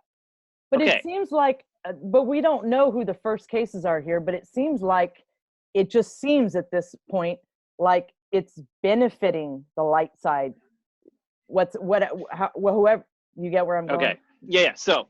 Yeah, but now, I'm, heavily influenced. Well, no, this is good. Let's talk about this. So when you have anything that happens, anything, okay, the communist entities and the deep state are going to look at that thing and try to figure out how to use it. It's a piece. Hold on, let me grab some mosquito spray. These things don't play, dude. No, yeah, not in Hawaii they don't. No, they don't play. So go ahead. Sorry. No, that's quite all right. Spray those ankles. So, yeah, the deep state. So now in China, how does that manifest? Well, the Chinese Communist Party is using it to kill all of these political dissidents that it's had a hard time. It's the perfect cover. With all of these people quarantined, they can just go in and make the excuse that that's what I figured they were doing. Yeah. They're wiping people out. They're literally, I mean, there's been radar of the like basically the crematoriums basically going around the clock. Yep. They're killing people. They're burning them alive. They're doing all kinds of crazy stuff. Jesus. And like, they're not even dealing with the virus at all. Like they can't, they've succumbed to the fact they think they can't deal with the virus or they don't want to. Right. They don't want to put in the effort, so let's just wipe these people out. Now, over in the West, how the deep state is dealing with that is you have them actually using it to try to, in a very dirty way, to try to get votes or attack President Trump, because right now the deep state's enemy is the alliance, which the public face of that is President Trump. Mm-hmm. Right. So they're saying, oh, you know, anything that they can use to try to make him look bad. Oh, you're not dealing with this. Oh, blah, blah, blah, this and that. But you can bet your ass that the alliance is also using this to do some great things on our side, I guess you could say, right? Now, what those things are, we won't fully know the extent of while we're in this situation. But they are, I have seen a few different posts about this, and there was some good research that a couple of people have done. I could probably actually read one of these right now. Hold on, let me just see if I can find it real quick. Well, I mean, if Q Team has Project Looking Glass, you know what I mean? They had to know this stuff was going to get released, so they have to be manipulating it in some way to serve the alliance and the light side. So, right. So this guy, I don't know if it's the same guy. The guy who posted it on Instagram was named Sublime_Pepper 2.0. Okay, he says, do you all see what Trump is doing under the air of uncertainty regarding the coronavirus? He's changing the world's supply chains away from China. POTUS is using the coronavirus hoax. He thinks it's a hoax, which, I mean, I doubt the people who are dying in China of the coronavirus would tell you it's a hoax. It's a hoax, right? Right. But he said he's using the coronavirus, which the deep state is pushing against the deep state. Get it? Did you notice China and Iran have virtually closed their borders due to the coronavirus? What countries have the deep state been selling our secrets and making gobs of money under the table from? China and Iran. Yeah. Trump is squeezing hard, and India is the new China. All of that makes sense. All of that is going on. Right. So kudos to this guy for kind of working that alliance part out of this. Right. I do think that a lot of that stuff is going on, and much more. Like, there's a reason Pope why. Really sick? Is that true or no? What are these articles valid? He really has it or what? Well, okay. Look, they are not going to say whether he has coronavirus. No way. They're going to just say that he's a little sick and under the weather, unless he dies completely, and then at that point, probably, they'll be. Yeah. Did you see Ben walk by over there? No. I totally missed it. Yeah. It's too bad he didn't wave or something. I was focusing on your amazing haircut, Rob. Yeah, well, I learned it from watching you, apparently. So yeah, must have the same barber. Yeah, definitely. I traveled to Hawaii for my haircuts. Simpleton 11-hour flight from Manhattan. No problem. Yeah, so rocking the salt and pepper like what? Oh yeah, it's getting bad, man. Seriously. I think it's hot, dude. Honestly, thanks. Like no, I mean on you, but it's hot on me too. My point is that hair dye doesn't resonate anymore. I don't want to try to look like I'm 20 years younger than I am. I want to rock it. Just stand in my age, truth, whatever. I just want to be authentic. No, wave that flag. You're That's right. I like the salt and pepper. Apparently you're down with it. You don't dye your hair, so no, I'm not gonna dye my hair. I can't in good faith do that. I just can't bring myself to do something like that. It's like when I was young, I could never really listen to rap because I was like, I am not from that life. I cannot associate with my my little white friends who are like, I don't know. I just was not from that life. I couldn't do it. When I hear it now, I'm just like, oh man. Once in a while I'll get in a hip hop mood and it'll be cool. But if you really are in tune and aware and you're listening to the lyrics, it's just like, oh, they're gigantic operations. Yeah. Oh, it's like no wonder everybody. Okay, so back to the coronavirus. Back to the coronavirus. Yeah. Yeah. Sorry about that. No, yeah. So, there is an enormous amount going on. And our last episode, actually, you should totally check that out. All of our coronavirus stuff is all on YouTube. We just want to get it out there to as many people as we can. But there was a really interesting prediction by a guy in the Ming Dynasty. I think his name was Liu Bowen or something like that. Anyway, everybody should go watch that episode and check out what he says about the coronavirus. He basically is pointing out exactly everything going on with the coronavirus, and it was really interesting. So I would definitely highly recommend checking out our latest episode on the coronavirus. The last 2 episodes have been really mind-blowing, and it uncovers a lot of stuff. But yeah, we have one of our teammates, luckily, is Taiwanese, and she speaks Chinese. So she's been just an amazing help in going through all of these Chinese websites to find information that none of us, Americans can easily find. It's all out there. There's tons of stuff out there, like real stories of what people in China are going through, leaked videos that you can't get anywhere else. They know where to find them. They're referencing them. People are trying to get the word out. How are they leaking videos of them welding the doors and all that? How are they getting it out? Don't they have the internet shut down over there? Well, so yeah, but look, you can still send a video via it depends. Like basically, you have to understand, Chinese people have been dealing with the CCP for a really long time. Not all of them are don't understand what's going on, of course, right? Some of them are totally brainwashed, but then there's a lot of people that are like, I need a VPN, or I need to use UltraSurf, or whatever, one of these programming softwares that, what they were using in Iran to get through the firewall of Iran was this program called UltraSurf. And it's amazing. Okay. And it's coding people around these firewalls, right? And the Chinese Communist Party cannot keep up with it. It's like, these people they're very smart people. They know what they're doing. And I think you have people over there that are risking their lives to get the information out, to wake their fellow citizens up, but also to tell people outside of China what's actually going on there, so that there's hope. God bless them for that. I mean, think about it. If you're under a repressive regime for long enough, your life, you're going to start looking at things differently. Some people are going to go down with that whole thing. Some people they're going to get brave. They're going to get brave. You got it. Yeah. And I mean, think about it. Now, I'm going to make a joke here, but let's say Hillary won and all of us were like, let's say Hillary won and she was as bad as the people say she could be bad, and all of us were like enslaved individuals. Do you think those people in Texas would not be riding around in their 4x4s with, I get where you're really going. Yeah. So there's definitely people in China. I mean, look at what's been going on in Hong Kong before the coronavirus. That's what I was just thinking. We were on the same page. So these protests, and they got green frogs hanging off the walls, and they're running around with American flags and shouting Trump this and that. The CCP couldn't have that, man. How is it? How are you going to shut that down? There you go. How is it that folks in Hong Kong appreciate American values better than so many people in America right now? The things that they were saying, the way that they were carrying out those protests was more American than so many things going on here right now. Like, these people don't get it. They don't get it. It's so, dude. Here, they don't. It's a deep topic, dude. It's so bad. Like I've been really active on Twitter lately, and I've seen that. I've been trying to figure out how to break down the history of what actually went on for these deceived folks.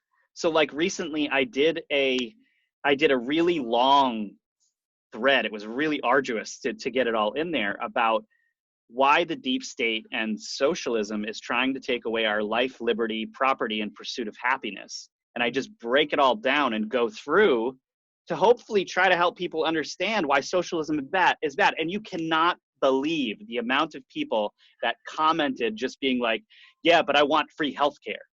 And I'm like, dude, I just explained to you how many millions of people died from socialist and communist regimes, and you're coming at me with healthcare? Are you a slave to healthcare? Like, get a job and buy some insurance. I don't know what to tell you. Over 100 million people have died from communism, like easily. And the amount of people that were hidden during the Great Famine, it could be up to 200 million. We don't even know. Kind of off topic, but I saw a video, and it's not really, it relates. I saw a video of a homeless guy in a barber shop. Somebody taped it, was smart enough to tape him talking about it. And he was saying how that they were giving him free this, free that, free food, free that, I don't know what. It was a bunch of free stuff in exchange to chip them, the homeless population in Austin. Okay? So who does that? Who just goes, okay, that sounds good. I'll take your implant. I'll take your chip. Somebody who is unaware of these dark people with these dark agendas that will use that for nothing but all bad stuff. Like to us, that's unthinkable. Chip you? Why would you let someone chip you for free this or free that? But it's just unawareness. I guess that's why waking people up is so important. But of course it is. But you know what they're going to do with that, right? Why are they trying to chip the homeless population in Austin? I'm just going to call it. Everything is an experiment to the deep state, right? They're testing things out. Sick. Yeah. These people are sick, and they're it's just becoming obvious what they're doing. And they're doing it on people that are less fortunate or that have drug issues or this and that, so they can just blame it on. They've been doing that with the TI thing forever. You know? Oh, 100%. Oh, they're crazy. They're on drugs, you know, or whatever. It's just, that's how they've gotten away with it. It's just like when things get released, like ET videos or anything that's like legit or valid, I've seen them do it. They'll make a video just like it that's obviously CGI, and they'll put it up one in the video thing so that people, when they go hunting for that, they hear about it. Oh, somebody goes hunting for it. They run into the CGI version. They're like, oh, that's fake. No, there's a real one there. If you dig further, it's just they put out the CGI one to counter that one. This is how they've been doing it. They do this counterintelligence BS. Been doing it. Of course. It's ridiculous. I mean, I'm really happy people are starting to wake up now, but it's still, there's so much more work to do.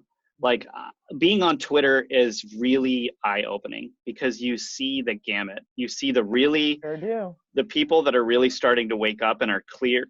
And then you see these people that I just feel so sad for. They're just like the ones that come on Hillary's feed and they go, she'll say something, they'll come on and go, thank you, Madam Secretary. We appreciate you. The ones that say that kind of stuff. And you're just yes. Whoa, how do you not know who you're talking to right now? Just do a little bit of research. Right? Doesn't even take much. You don't even have to research her anymore. It's out there. You don't even have to go through WikiLeaks emails. You don't even have to do any of that. It's out there. Like people know. How do you still think Hillary is a good person at this point? Like, how does that? I don't. It's mind control. Really, mind control. It is. Well, I mean, obviously, this is brainwashing on a level that the human world has never experienced. One of the things that I've been researching recently, I research history a lot because the keys to understanding where we're at and not repeating the same mistakes is history, right? That's why the greatest generals in history studied history. They were crazy about studying history, studying battles, understanding everything, how people operate and all of that stuff, right? But I've been researching recently the bread and circuses from Roman culture. And it's very eye-opening, very eye-opening. It was, in a way, it was the first time that a government tried to institute or implement socialism, because what they were doing was how it all worked. The bread and circus of the entire thing was like, give people state subsidized grain, bread, and bring them into this coliseum and play all of these sports for them to get them off of your back. And they'll never revolt. They'll never revolt. Actually, the quote of Juvenal, who was the poet of that time, was almost exactly that. And if studying same playbook. It's the same thing going on now. It's the same. Think about it. They have weaponized that bread and circus idea in such a more sophisticated way than they did in the Roman times. Not only are they using sports to do that, which is just an entire gigantic operation, which is what I'm finding and researching right now. Oh, I know. But the mainstream media is a part of that, right? The bread and circuses of the mainstream media, this distraction that they create, it's the opiate of the masses in a way. And it's very ironic to use that phrase, seeing how that phrase was first developed from Mao Zedong, and he's talking about religion, but religion is not the opiate of the masses. Anytime communism or anyone involved in communism tells you something, turn it the opposite and you have the truth. So if he's telling you that spirituality is the opiate of the masses, no, his stupid words are. Right. Gotcha. Roger. It's just crazy stuff, you know? It is. It's crazy. Yeah. We've touched on a lot of interesting stuff today, too. Yeah, I bored people to death for an hour and 40 minutes now. It's been an hour and 40 minutes. Yeah. Yeah. No, we went, it's just endless. That's what I meant about you can't understand it all. Like I'll never stop researching and trying to figure stuff out and writing threads and digging, because I think that's important to the Great Awakening. Like, honestly, like, I'm not on Twitter because I need my ego stroked or because I need people to hear me. I'm on Twitter because I see us all working as a hive mind, all the Anons, right? And even though we're not always right, like individually, collectively, we will figure it out. I mean, look what happened 100%. with false flags, you know? As soon as they happen, we have them torn apart. And it's because we work as a hive mind and we selflessly work to free humanity. We're not, well, most of us aren't working to, for our own ends or for some sort of self-gratification. We're working to try to figure out the truth, find the truth, and share it with the masses and get humanity as a whole onto another level, right? So that's, to me, why Twitter is important. You can't really explain that to somebody in like 2 minutes either. Like, why are you on Twitter all the time? I know, like, my dad thinks it's silly. Like, why are you on Twitter? I don't think he fully understands why. No, I can explain it really easily. What? Twitter is the WWE of the world right now. Yes. It is the world wrestling entertainment of the world. It is the funniest freaking place to be right now. Entertainment is endless on there. It's true. And like you find stuff, it's just it's actually so hilarious. Like, not only is it hilarious, but it's a great place to find the information and coming out first, and to offer new digs on things that people might not have thought about and share in the collective knowledge of exactly what you said, you know, the Great Awakening. Yeah, totally. It's I can't help it. It's just, I'm a digital soldier, though. That's my deal, man. I was doing that before I started doing this, you know? It has been thousands and thousands of years of this cabal trying to control us. And for the first time in history, we're dismantling them. Everyone has finally woken up. Yes. And making so much fun of it. It's amazing. It is. I've never seen anything like this. It is just absolutely hysterical. That's just great. The greatest thing ever, and we're all alive to see it. But at the same time, I'm saying that it's very important that people don't get distracted by the form that this is taking, and also really do the digs on their own self and break out of this, because Ascension isn't just about like, oh, I read this and I'm red pilled now. It's not. It never ends. Like, well, it's to not, be digging into the research, but also be digging into you, right? It's 100% the most important part. Right. Yeah. Or at least starts with that, right? Yeah. I mean, look, there's a reason why that you could have been a professional cultivator in the past and gone to a monastery and ascended. Mm-hmm. You don't need the information necessarily to ascend if your whole life's work is digging inside. Right. But if you're just going after information and you're not doing the work on yourself, are you going to ascend?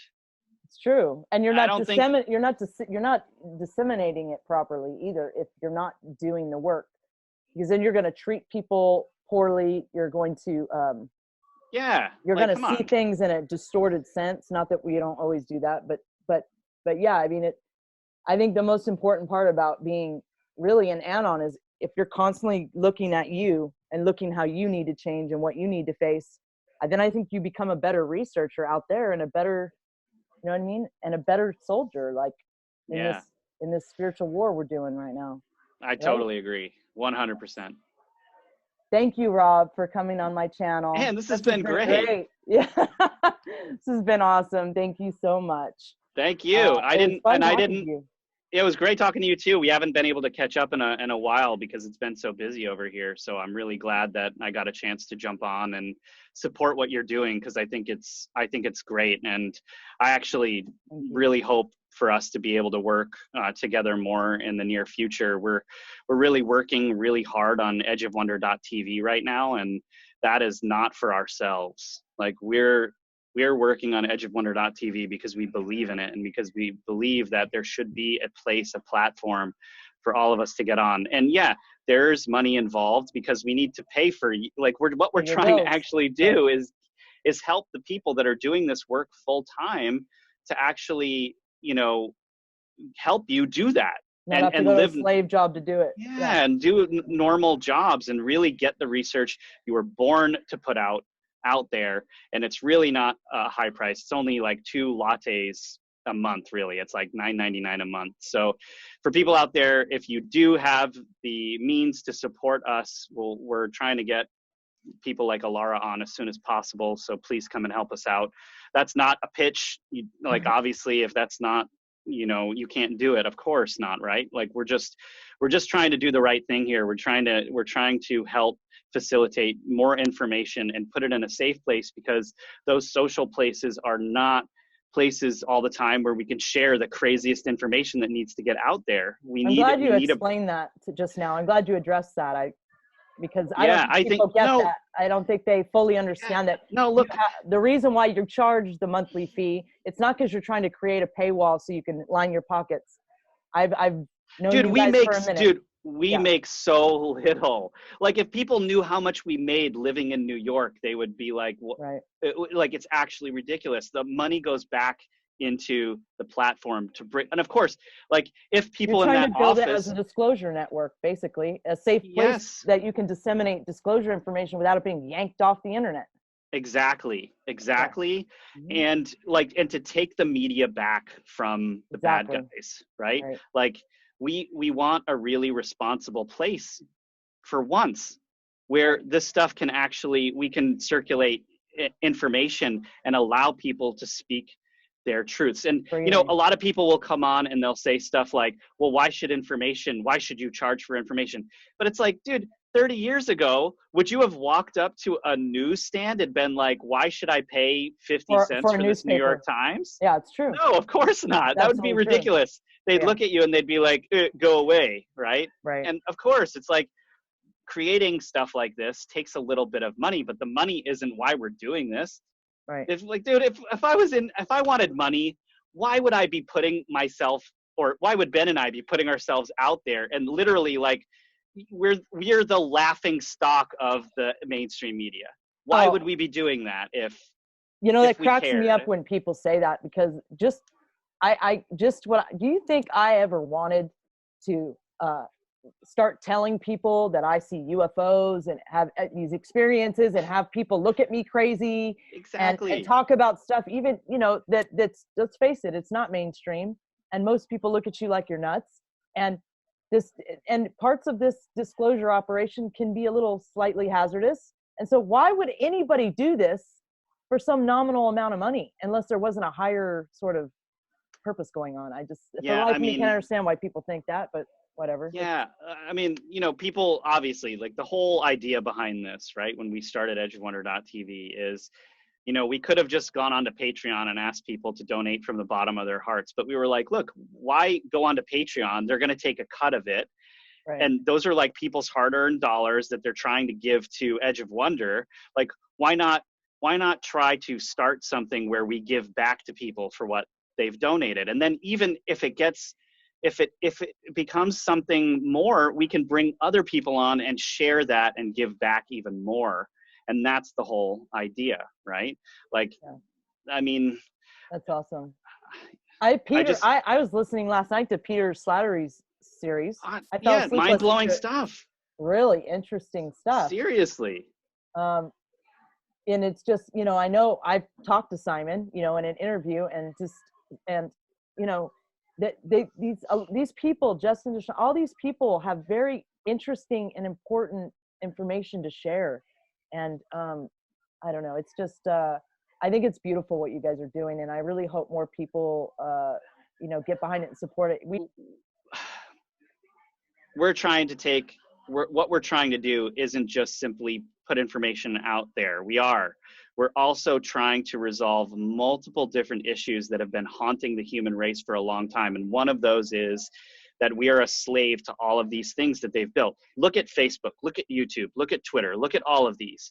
If they didn't have seed money to build those things, where was it coming from? Facebook at the beginning didn't have advertisement. Where were they getting their money from?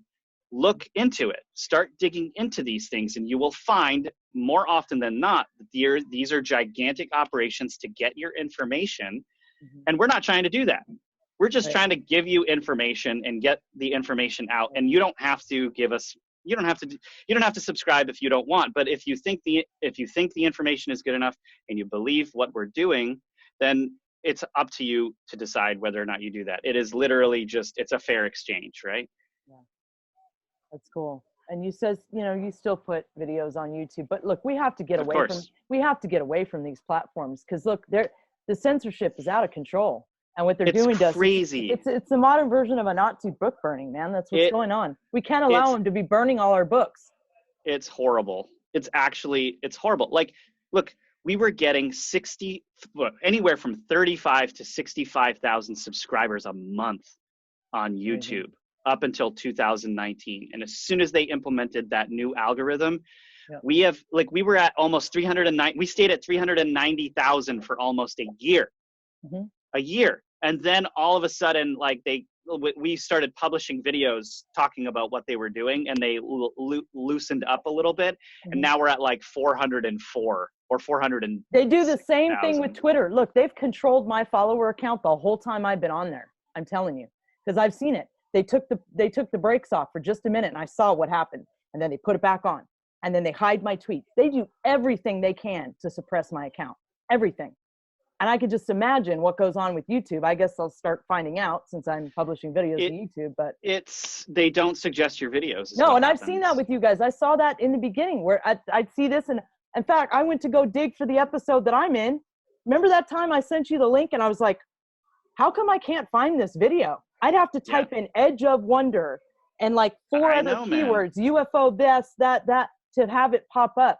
They were hiding it, literally, hiding. Yeah, we would be way over 1 million subscribers right now if we weren't being censored. If there wasn't a shadow ban on us, we would be around 1.2 to 1.3 million people right now. Never mind actually suggesting to people that are into the stuff that you produce content on that they should watch it. Forget that. That'll never happen. But just not being suppressed alone. Yeah. And, one of the other criticisms that Edge of Wonder has gotten, which is really just baffling me, is they're like, oh, the production quality is high. So that must mean that they're getting seeded funding by a lot of these different companies. So let's start digging in. And they can't find anything, but they're like, oh, the deep state must be funding them or something. And I'm like, dude, the last 20 years of my life. Funding you to dismantle the deep state? No. What are you saying? Sorry. These people believe. No, they think we're being funded by an organization or one of these companies that we used to be affiliated with, like NTD or something like that. Which is just, it's not true. We have our own company. You can go and find that for yourself. The money goes there, and it's just, we have subscribers on our platform, and the only reason we've been able to continue what we're doing is because we have subscribers and they like us enough to help us and subscribe and get videos back for it, right? It's just, so they're looking at the production quality and how often we publish, and they're like, it's impossible. No one can do this. And it's like, you're damn right it's impossible. We work 24/7. Yeah. We work our asses off to get this stuff out there and to try to get information out there. And then to see comments like that, I'm just like, sometimes I just sit back and I'm like, I can't right now. And generally I'm not the kind of person that really cares what people think. I'm really not. I wouldn't be doing this if I was, but it is fascinating to see the different kinds of comments that come about from just really trying to get information out there.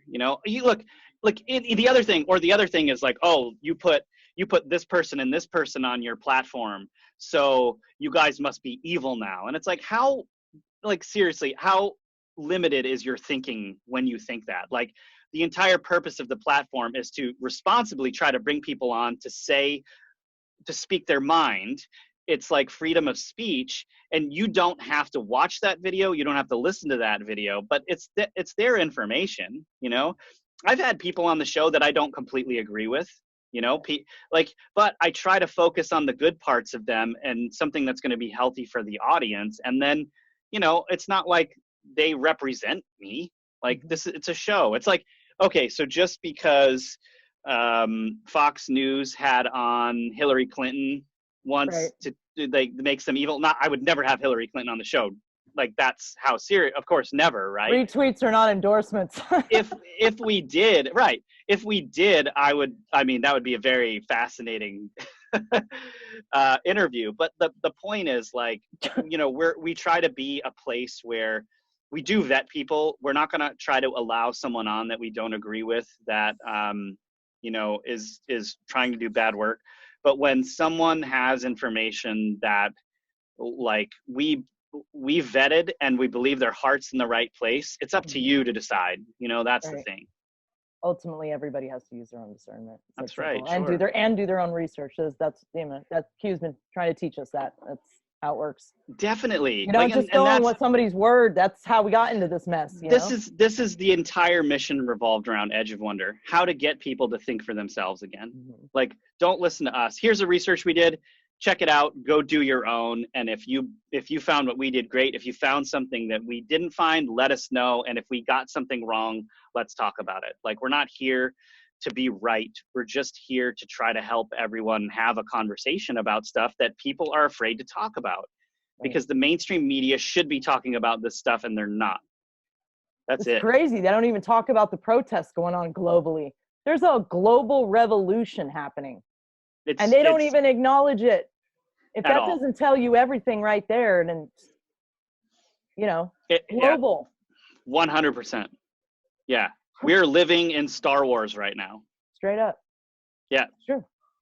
It's true. Global revolution. So there you have it.